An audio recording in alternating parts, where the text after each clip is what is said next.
Ya, baik. Assalamualaikum warahmatullahi wabarakatuh. Alhamdulillah. Alhamdulillahirabbil alamin wa bihi nasta'in wa ala umur dunya waddin wassalatu wassalamu ala asyrofil anbiya wal mursalin sayyidina Muhammadin wa ala alihi washabihi ajmain, amma ba'd. Bersyukur kita kepada Allah dan bersalawat kita kepada Nabi Muhammad sallallahu alaihi wasallam. Baik, saya selaku moderator hari ini akan memimpin jalannya pemaparan makalah dari kelompok 7, yakni tentang lapangan hukum agraria. Baik, untuk lebih mengefisienkan waktu, saya berikan kepada pemateri untuk memaparkan makalahnya. Silahkan. Baik, terima kasih saya ucapkan kepada moderator. Saya akan membacakan mengenai pengertian dari tanah dan hukum tanah. Nah, di bagian pengertian tanah, adapun istilah tanah atau biasa disebut dengan agraria berasal dari beberapa bahasa. Dalam bahasa Latin, agre berarti tanah atau sebidang tanah. Nah, agrarius ini berarti persawahan, perladangan, pertanian. Menurut Kamus Besar Bahasa Indonesia, agraria berarti urusan pertanahan atau tanah pertanian, juga urusan pemilikan tanah. Nah, dalam bahasa Inggris, agrarian selalu diartikan tanah dan dihubungkan usaha pertanian. Nah, tanah juga merupakan bagian dari bumi yang disebut permukaan bumi. Tanah adalah salah satu objek yang diatur oleh hukum agraria.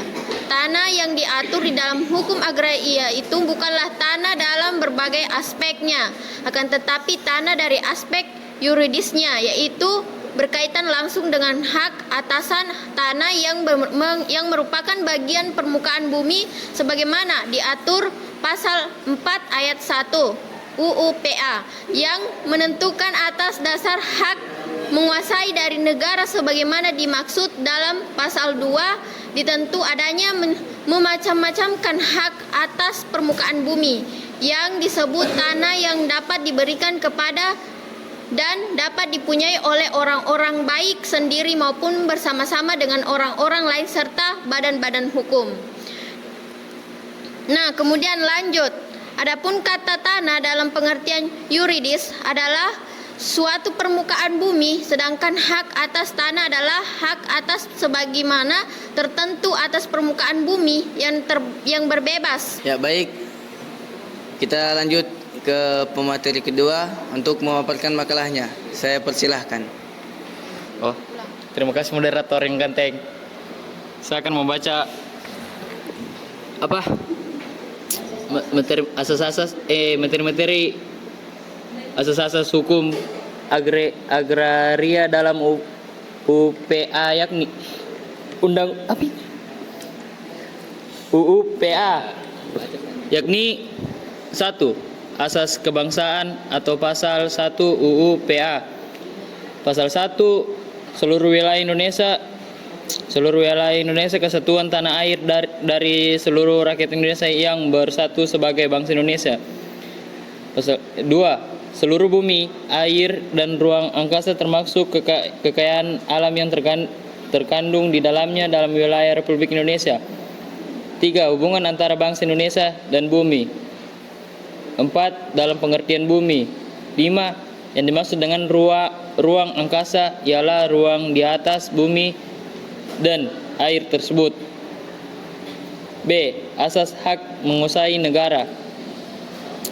Pasal 2 menceritakan 1. Atas dasar ketentuan dalam pasal 33 ayat 3 Undang-Undang Dasar dan hal sebagai yang disebut yang dimaksud dengan pasal 1. 2.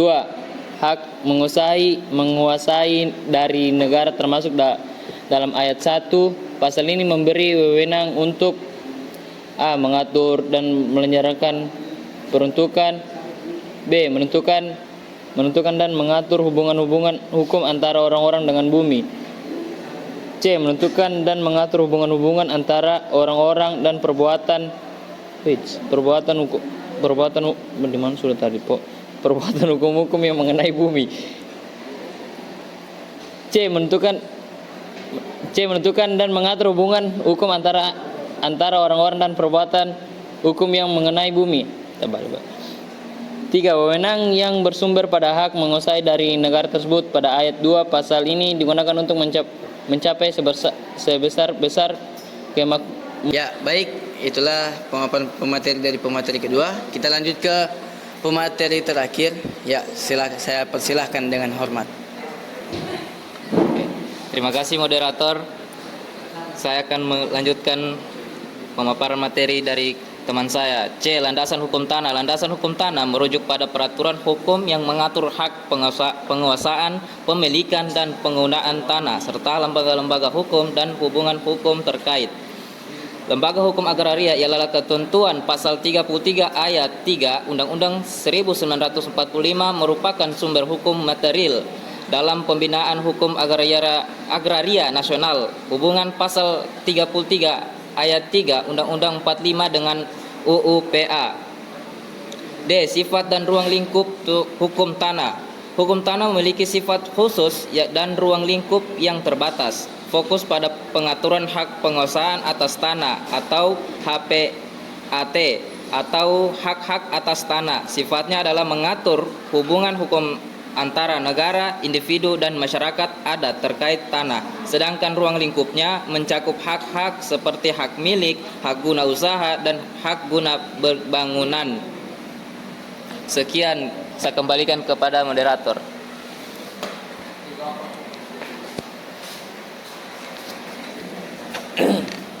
Ya, itulah pemaparan makalah dari kelompok 7.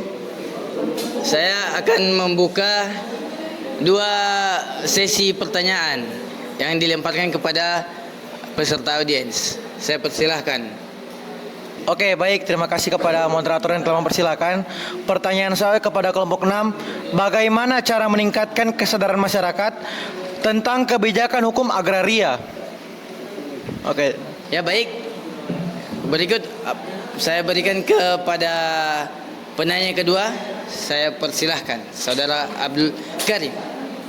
Baik, terima kasih moderator. Saya ingin bertanya tentang hukum agraria dalam undang-undang pada tahun 1960 menyatakan bahwasanya air, gas, tanah itu dilindungi serta dikuasai oleh negara. Yang menjadi pertanyaan saya, bagaimana jika Anda pembuat kebijakan, bagaimana Anda merancang hukum agraria itu yang lebih adil dan berkelanjutan? Itu saja. Terima kasih.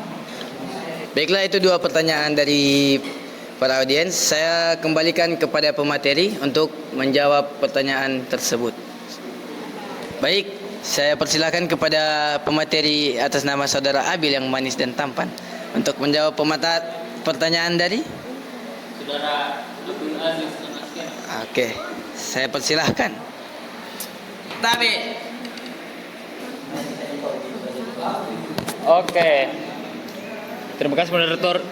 Pertanyaan dari Saudara Abdul Aziz, bagaimana cara meningkatkan kesadaran masyarakat tentang kebijakan agraria? Ya, 1, ada beberapa contoh. 5, 1, edukasi langsung lewat penyuluhan dan pelatihan di desa. 2, kampanye media melakukan konten informatif di media sosial dan lokal. 3, libatkan tokoh masyarakat seperti kepala desa dan pemuka adat. 4, transparansi dan partisipasi publik dalam kebijakan tanah. 5, penguatan organisasi warga agar masyarakat paham dan bisa memperjuangkan haknya. Sudah itu saja. Bagaimana Saudara Aziz? Puas?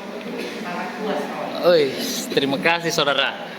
Seharusnya di video juga. ya, itulah jawaban dari pemateri untuk pertanyaan dari Saudara Aziz. Kita lanjut ke pertanyaan selanjutnya yang akan dijawab oleh Bimo Pratama Putra. Kepada Saudara Bimo, saya persilahkan tempat dan waktunya. Baik, terima kasih kepada moderator. Saya akan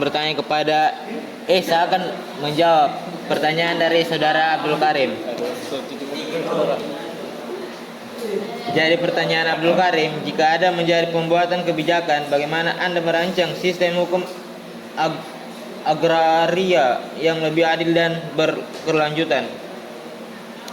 Nah, rancangan sistem hukum agraria yang lebih adil di berkelanjutan jika saya menjadi perbuatan kebijakan.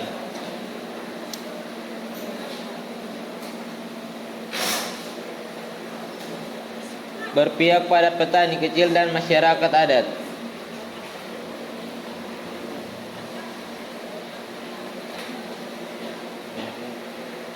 Baru mana lagi tadi nih?